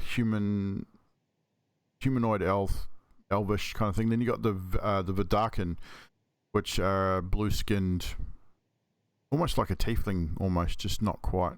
And then you got the Verdan, which is the newest one to come in. Holy crap! What Then is you got a The new Verdun? character. They got new races like the Lakath, the Grung, which are like fish-type characters. How Yeah. often do they introduce a new race? They've Not been doing very it. often. Not No, the, I don't think so. normally with Yeah. main source books. So if you look at on stream here, you've got the base races, which are from the Yep. player's handbook and base rules. There are 9 races. Then when they introduced a new things like the Elemental Evil as a source book, they added the Aarakocra, Genasi, and the Goliath. Then Volo's Guide, they added the ASMR, Bugbear, Furbolg, Goblin, Hobgoblin, Kenku, Kobold, Lizardfolk, and Orcs as playable characters. They added like 12 races as playable characters. But prior to that, all those races existed, but you could not play them. They were Right. If you wanna see what they we're were your looking at, NPCs. Go check out Evldoa's stream, guys, if you want to see what we're looking at here. So with those races, they added those in as source books as playable characters. Then you had the Sword Coast Adventures Guide, the Turtle Package, Eberron, Rising of the Last War. They added more races. Then you had Mordekainen's Tome of Foes, was another source book that came out. I know. Guildmaster's Guide to Ravnica. So as all these source books were released, they started adding more playable characters. I'm like, I don't think they're gonna make a new edition very soon either. I 5e don't. is just so I don't well-rounded. think they still need to tweak 5e. There are still things that they yeah. need to tweak, but the difference between earlier editions and 5th edition is simply because I think 5th edition itself is a guide. It's nothing in D&D is set in stone. Like, you have your races, but then you've got all this homebrew stuff as well, right? So when we talk about homebrew, those that have never played D&D or don't know much about the D&D world, homebrew is literally just homemade stuff. My Paradigm Bold campaign is what is classed as a homebrew campaign. It's something that I've developed myself. I've written the story. I've developed the world. I've developed the continent, and I've developed a story to go around it. So with that, we've added homebrew content. So I've crafted monsters. I've created my own monsters. I've created my own magic weapons, spells, and things like that to suit my world. What we're doing with Curse of Strahd is we're playing an official campaign with official content and essentially official rules. But again, those rules are a guide.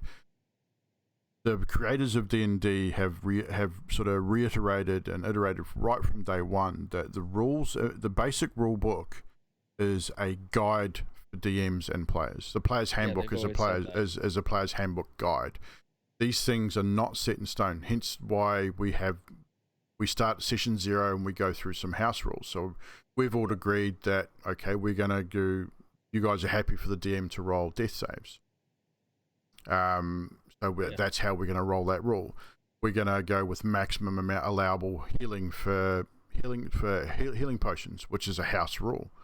When it comes to using those potions again, we're going to make rules as we go too. You guys are going to come to me and go, I want to try this, this, and this. Can I do that? And I'm going to go, that's really cool. Yes, you can do that. Okay. The thing is with that, the moment that I agree to let you guys do something, the enemies can do the same thing. So be aware of that when you want to try something. Right. That whatever you can do, so can your enemies. Right. So once it's set in stone, it's in there. Well, it's not so much that. It's just the simple fact it goes both ways. If you can run up, if you can run 30 feet and then jump 30 feet, if we allow you to be able to run and then jump and double your distance by jumping, then the enemies can do the same thing. You know, as an example. So whatever you can do, the enemies can do as well. Generally, what I do with healing potions, normally it takes an entire action, like a full action to take a healing potion. I don't believe that's the case. I look at it from a combat situation and go, okay, as people that are involved in adventuring and or combat, you're going to be smart enough to know that you're going to need a potion during combat at least once. So you're going to have one hanging on your belt ready to go. In a belt loop or in a pouch, really like close enough to reach and grab and take. So I allow that first potion use as a bonus action, which does not remove your attack in a combat. If it costs you an action, then you wouldn't be able to attack that turn. So essentially, you're missing a turn of combat, which can be quite detrimental in a lot of cases. Right. So therefore, I turn around. Me who wants to tinker with arrows and do special things. Well, this is the thing, and that's the thing. If you want to do something special with an arrow, you want to say, as an example, we've had situations in games I've watched and games I've played. We've had a ranger go, "Oh, I want to make an explosive arrow. How can I do that?" So we go, "Well, you can tie a little leather pouch with gunpowder and stuff in it. You can light a wick. You can create a fuse if you've got the right tools." And you can light it and fire it. And we have a dice roll to see if it actually explodes, because it's a chance as an explosion. It's not an exact science. Gunpowder is not something that generally is available in most realms. So therefore, it's a new science, let's say. So you have to find an alchemist that's willing to create black powder for a start, or knows how to create black powder. It's very volatile stuff, so there is an element of danger to it as well. Then you fire it. If you hit, that's cool. Then you might roll a d6. 1 to 3, it explodes. 4 to 6, it doesn't. So you got a 50-50 chance it works. If it works, then it does 1d6 explosive damage. And that does damage to everyone within 10 feet. So if you've hit a target that's 5 feet, standing 5 feet away from a friend, your friend takes that damage as well, because it's 10-foot radius. Right. So there's a whole lot of elements to D&D, especially in a combat situation, where you can do a lot of things. Like I think we explained it. I explained to you yesterday, Twin, that to go through the process, when you get into a combat situation, you have a series of phases. It becomes turn-based. You roll initiative. The person with the highest initiative goes first, and then it goes down the list. The actual combat is in real time. When you're looking at it from an imagination perspective, you imagine everyone's going into combat and you're all fighting at the same time. You're all fighting your monster, you're fighting your monster, this person's doing that, and it's all happening simultaneously. And Dastag's dying. In the game itself, to play that out, we go in turn-based. Each turn is 6 seconds on a time scale. So your action, your bonus action, your movement, and your free action takes 6 seconds. That entire lot of movement in real time takes 6 seconds. So your action constitutes either an attack or a double movement if you want to do that, or you can interact with something as a free action. So, for example, Death Veil, you roll into combat, you want to strike something with your axe. That is your action, to attack something with your axe. As a bonus action, you could then, depending on what bonus actions you have as a character, you could turn around and say, oh shit, I've just taken damage. As a bonus action, I want to take a potion. So you strike with your action, you hit that target, you do damage, you then down a potion as your bonus action, and then you haven't moved because you've been in combat and you think, shit, I need to get away from this thing, otherwise I'm going to die. So you then use your movement action to run away, and you move full 30 feet away. Then when you get that 30 feet away, you are standing at a doorway or something like that, or there's a lever there. As a free action, you could then pull that lever or open that door. Oh, okay. So Gotcha. that's just a basic rough breakdown of the combat phase. And But that like I said, doesn't need to be listed as it doesn't, your and bonus it action. doesn't have to go in that order either. You do not have to go. You do not have to go movement action, bonus action, free action. You don't even have to take a free action. You don't have to take a bonus action. You can do a bonus action first. Like for you as a barbarian, you can bonus action rage right at the start of your turn, because you kind of want to anyway, because that's your damage reduction. Right. Then you could then move and then take your action. So there's no, you're not locked into a series of things in a particular order. Okay. Savage.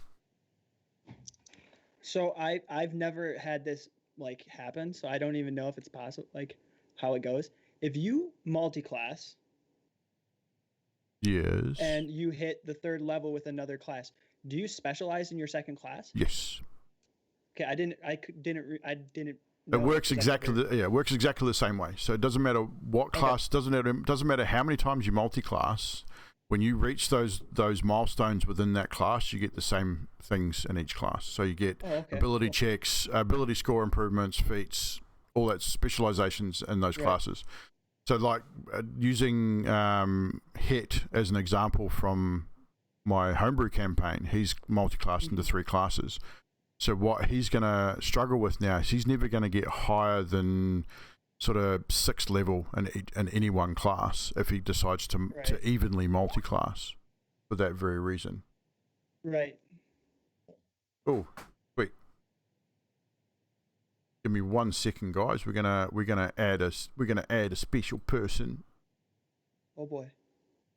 Okay. Bonus. We're gonna add special person before we, and this will be good, so we can complete our prologue. Oh, Very cool. is it Mr. Malice? Hopefully, he just messaged me, so hopefully he can pick up his call. I won't be joining this evening. He's just not in the headspace. Okay. Oh, okay. Fair enough. You're ringing. Yes. Hey. Hello. We're just about done, but you can join us anyway. Oh, okay. I just sent you a message. Yeah, I know. I got it. But like I said, just you don't have to join us on camera if you don't want to do. No, I'm not. I'm just not in the headspace for it right No, now. it's all good. We're just about finished up. We are live, but we're practically done. Just want to do a quick. I introduced your character for you and described your character. We've rolled HP, so you've got your HP on your sheet. Over the course of the next week, you and I will get together and we'll do your backstory. Sounds good. Just to let everyone know that Mr. Malice will be joining us next session. Hopefully, I'm going to catch up with him and have a chat to him about what happened today, and we hopefully get some more information. And hopefully, everything's okay. We can introduce the character. We've introduced Karis, the Elven Warlock, to the group. Like I said, next session we will re-go through the prologue and introduce the story as the start of the campaign. But Mr. Malice is here on Twitch.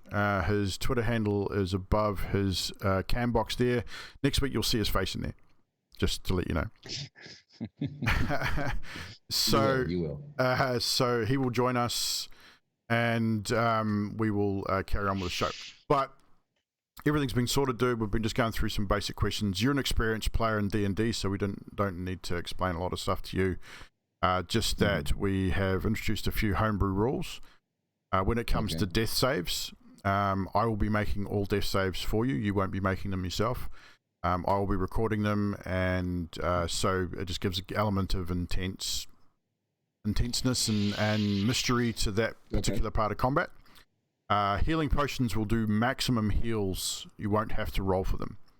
Because you have no dedicated healer in this campaign, I'm gonna do it that way, so that whatever healing potion you take, whatever its maximum healing capability, you will get that. And I've given you guys all 5 regular healing potions and 1 greater healing potion to start the campaign. We've added gold, so you all have X amount of gold to start as well. And like I said, at this stage, Malice, just to give you a little bit of insight into the prologue, we have you all sitting around a campfire. We've just gone around the campfire and introduced each character and described what they look like. I've described your character for you, so they know what Karis looks like. Given a basic personality rundown, brooding type. as Karis pretty much is, the brooding elf warlock. You guys are acquainted. Your characters are acquainted. You're not friends, but you have been working together for a short time. You roughly know each other's abilities. You did get into a bit of a fight on your last job, so they know that you are a caster, and they've seen you cast your Eldritch Blast spell, which is dark reds and crimson energy, force energy that you cast whenever you attack things.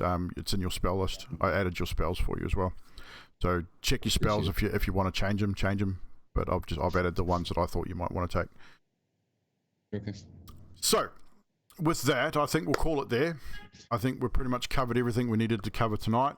We've got our cam sorted. The overlay is sorted. Yeah, the overlay looks great. We have the extension sorted, so you guys and the viewers can check out the character sheets. Evil, he rolled his health, remember? Yes, and I rolled your health as well, so you have your HP's all set as well. Appreciate it. No I problem. trust you with the spells and stuff like that. I mean, you like running warlocks anyway. Well, so. yeah, I have a warlock, so. But yeah, so exactly. So for next week, same time next week, guys. So it'll be 11 a.m. my time. Holy traffic, Malice! Jesus Christ! Thank you, Ash. Thank you. What was that? A plane? That's what it sounded like. What we'll do, I say next week, be the same time, same start time. So if you can get in 20 minutes, half hour earlier, that'll be cool. So we can get in, just sort of catch up, shoot the shit, make sure everything's working before we start the show. That'll be awesome. But same time next week for Wednesday night for you guys on US time zones. Oh yeah. So next Wednesday night, we will be back here, or afternoon for Death, who's in a earlier time zone. It's like late day for me. Yeah, so I look forward to seeing you all. Badass overlay. Yeah, so I look forward to seeing you guys next week and starting this campaign officially. We'll re-go through the prologue, and then we'll start and lead you into the campaign, and we'll get started. So I definitely look forward to that. Thanks, Hash. I recreated the overlay actually. This I'll actually show you the original overlay that I came up with, or that I designed, which was similar to the overlay we use for my other campaign, because we don't have cams. So I'll just switch this over. This was how it was originally going to look, which is actually not too bad either. I mean, there's no cams, but it shows information, gives character stuff. Which I may still use from time to time. I may switch them out just so, and I will adjust these stats on the fly. That's the one I saw last time. That's great. What I'll probably do with this one is I'll put it on a timer. So every now and again I'll press a button on my stream deck and it'll switch to this for a few seconds and switch back. The transition is courtesy of Mr. Malice. I stole it from him. And That's so cool. but I think over the course of the next couple of weeks, I think Malice is going to work on a new one for me. So, I wish I could still do overlays. You'll get there, dude. I had so much fun doing that stuff. Well, it's because You'll of get there in you. time. It's because of you and Malice that I do what I do with overlays and shit. The stuff that you did Yeah. for me in the beginning, the stuff that Malice has done for me over the course of the last couple of years, and the fact that Malice gave me a code to Affinity, a beta code for the Right. Affinity software when that first came out. Yeah, they're giving it away right now. Yeah. For 90 days during the pandemic, if anybody wants to try it out. Yeah, so Malice actually gave me a code for it, and I've Yeah. been using. It's what I've used for all my overlays and stuff as Affinity. So all the adverts that I put up on Twitter for the show and stuff's all been done through Affinity as well. So that's been awesome. So we're going to call it there anyway, guys. Thanks for the chat, for hanging out with us for the session 0. This session will be uploaded to YouTube on Saturday, my time. Again, so exclamation point YT in the chat, guys, to get my YouTube, which we finally got our custom URL for YouTube. Got it yesterday. I'm so wrapped. Oh yeah. Nice. So it's a whole lot Congrats to easier you. to find now than it used to be. With all this series of letters and freaking numbers, we now have an actual Evldoa Right. YouTube, which is awesome. So I'll put that link up in the chat. There is the link there. So go check it out. All the VODs from my Paradigm Bold, my homebrew campaign, go up there as well. They're uploaded every Tuesday, my time, which is New Zealand Standard Time. So that'll be Mondays for you in the US. Uploads for the Curse of Strahd campaign will be on Friday for the US. So definitely go check those out. Just as a point of reference for the players for the Curse of Strahd campaign, get into the habit of going back and watching some of those VODs. There will be things that you will miss, and sometimes just for note taking as well. For new players, either open a notepad on your computer or get a notebook, take notes. There's going to be information that you'll get throughout the campaign that you're going to need to remember maybe later on. There'll be certain subtleties or NPC names that you may want to remember, but take notes. One like this Notes. works great. Any kind of It's any kind of complicated. notepad, Yeah. any kind of notebook or pad or whatever. I have both. I have a physical notebook, and I've got normally have a notepad open on my PC and just take See, I'm shorthand I'm notes. gonna So. have my iPad here hopefully soon on D&D nights, so I can just Savage, type with you and your character sheet, let me know if you need me to do anything with your character sheet, typing and stuff at any time. Well, as of right now, yeah, but Yeah. I should have my trackball mouse here in a couple weeks. Okay. It's back ordered for. But like I said, the as far foreseeable as future. like adding spells and stuff, if you're able to do that, if you're not Oh, able to yeah. do that, let me know and I'll do it. Just send me a message and I'll sort that out for you. Okay. Follow the yellow brick road? Yeah, no following the yellow brick road, gung ho. I don't think so. They have a But Wizard of Oz campaign. we could probably do Oh one. my Goodness. God. We could probably do one, but make it an evil one. I mean, that wouldn't be too Yeah, hard. yeah. I mean, that's the kind of That would be storyteller I kinda am. Wicked. I mean, That'd be wicked. no, it's not going to happen. Like, wait, can I be a flying monkey? Well, you kind of are a flying monkey, aren't you? Really? Well, no, I'm more. Well, of a rolling you're more monkey. like a rolling. Yeah, I was going to say rolling monkey at the moment. But I'm like a monkey in a barrel. so yeah, guys, thank you very much. Thank you to the players for agreeing to join this campaign. For one, I hope you enjoy it. I look forward to presenting the story to you and to your respective communities, because I know Malice, Twin, and Death have decided they're going to be streaming this campaign as well. So I look forward to bringing D&D to some new people on all these communities. So hopefully we can build all our communities with D&D as well. Yeah, it'll be Yeah. interesting. It will be. Yeah, it I will will, be. I'm for looking sure. forward to it. I'm gonna I try mean- to in Yeah. the future. Yeah, and hopefully we can get Savage streaming as well, so we can get this all going. Like I say, let your communities know about Red Drop, so that just if they don't want to have multiple tabs open, they can do it all in one window. The chats, they're at the top. Once you've got all the windows open, you can drop down a menu and you can set the chat up that you can scroll through each chat individually or have one chat overlaying the top. It works for both Mixer and Twitch, Facebook, YouTube. It's multi-platform. It is such an awesome Yeah, I site. love Rare Drop, and I just Awesome. found out about it like 2 weeks ago. So yeah, so let your communities know about that. because that will certainly help with them seeing everything from all perspectives. And obviously, if they want to see the battle map and things like that, they're going to want to be able to see my stream.